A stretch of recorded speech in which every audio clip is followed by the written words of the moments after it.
Hola, bienvenidos a mi canal. Hoy vengo a hablaros de los géneros de la pintura.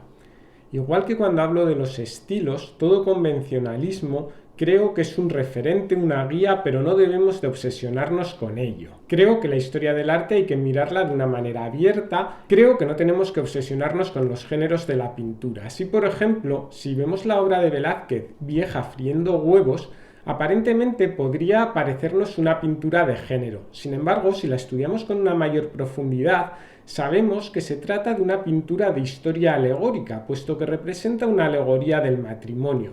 Pero además, en esta obra, Velázquez también nos introduce otros géneros, como el retrato tanto de la mujer, la suegra de Velázquez, como de su criado, o el bodegón, que tiene un gran protagonismo en la escena, aparte de las ya citadas. El único género que no tendríamos en esta obra sería el paisaje. Las pinturas se dividen tradicionalmente en 5 categorías o géneros. El establecimiento de estos géneros y su estado relativo en relación con los demás se deriva de la filosofía de las artes promovida por las grandes academias europeas.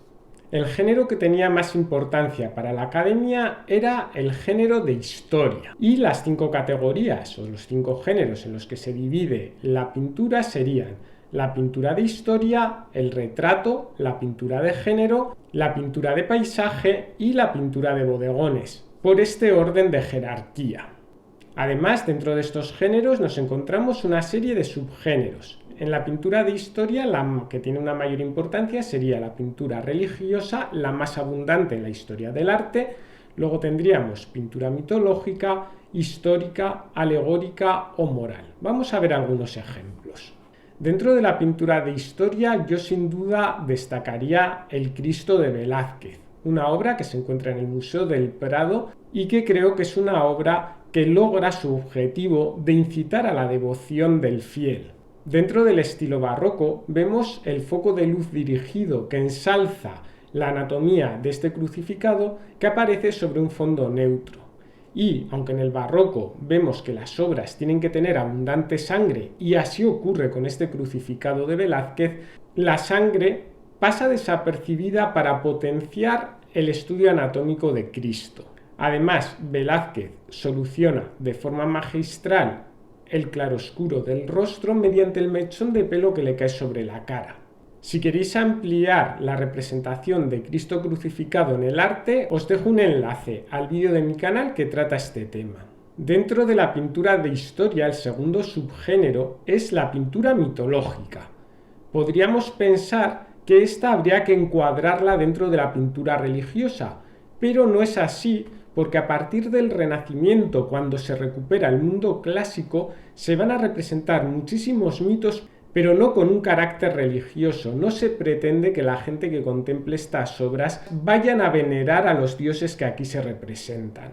Dentro de la pintura de historia tendríamos el subgénero de la pintura histórica propiamente dicha, donde se representan de una forma más o menos romántica narraciones de la historia de un país o de un lugar determinado. En este caso os he traído la obra de Pradilla, Juana I de Castilla. A continuación vamos a ver el ejemplo de la pintura alegórica, también dentro de las pinturas de historia.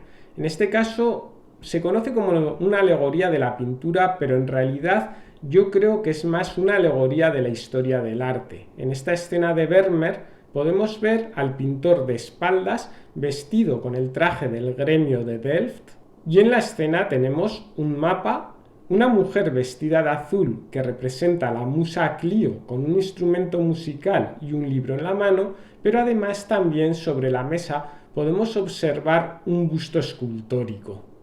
Por último, dentro de la pintura de historia nos encontramos la pintura moral.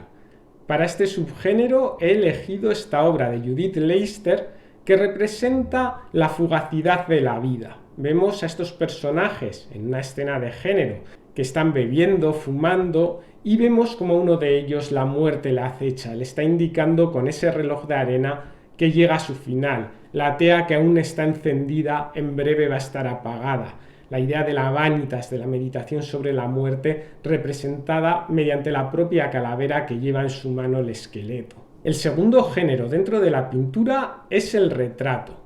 Además, el retrato se puede dividir en retrato individual, retrato grupal y autorretrato.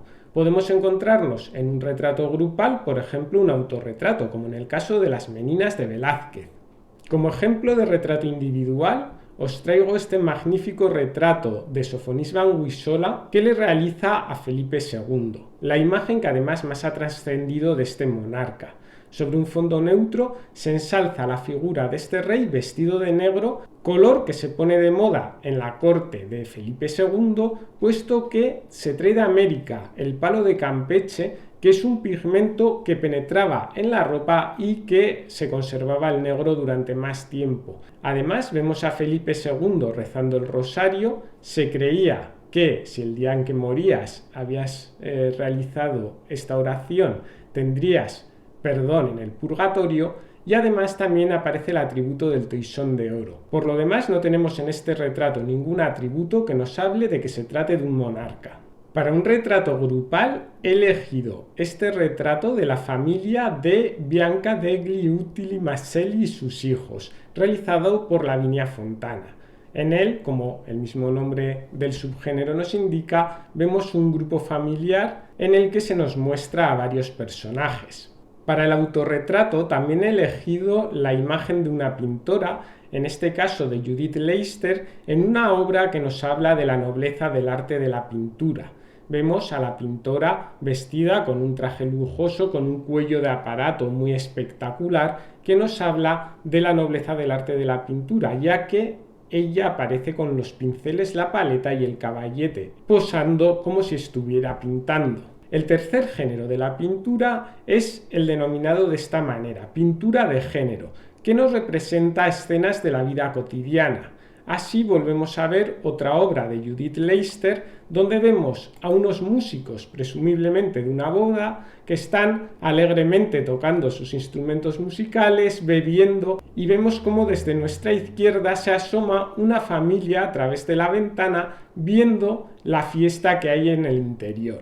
El cuarto género es la pintura de paisaje.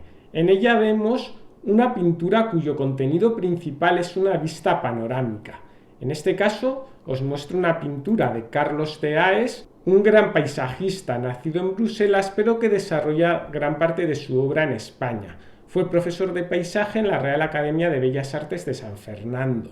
El paisaje, hasta el siglo XVIII, se considera un género menor y siempre se colocaba alguna escena mitológica o histórica dentro de los paisajes para darle una mayor importancia a las vistas. El paisaje que tenemos en pantalla nos representa una vista de los picos de Europa que se encuentra en el Museo de Bellas Artes de Álava y que es muy similar a otra obra de este mismo pintor que se encuentra permanentemente colgada en las salas del Museo del Prado. Por eso yo también siempre animo a mis alumnas a que visiten museos y monumentos en lugares lejanos, pero que no dejen de conocer los que tenemos en casa. Y el quinto y último género de la pintura es el bodegón.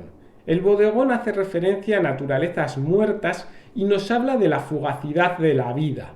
Estas flores que vemos en esta maravillosa obra de Clara Peters hoy están todavía en su esplendor recién cortadas, pero cómo no estarán mañana o pasado mañana. Con el paso del tiempo veremos cómo estas flores se van marchitando y perdiendo su esplendor.